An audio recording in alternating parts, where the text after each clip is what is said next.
Hayatınızda en çok sevgiye yer açın. Sevgi iyileştiricidir.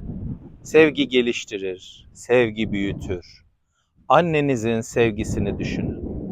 Nasıl da sizi koruyup, kollayıp, büyütüp, kocaman insanlar haline getirdiğini düşünün. O yüzden hayatınızda sevgiye yer açın. Ama ilk önce kendinizi sevin.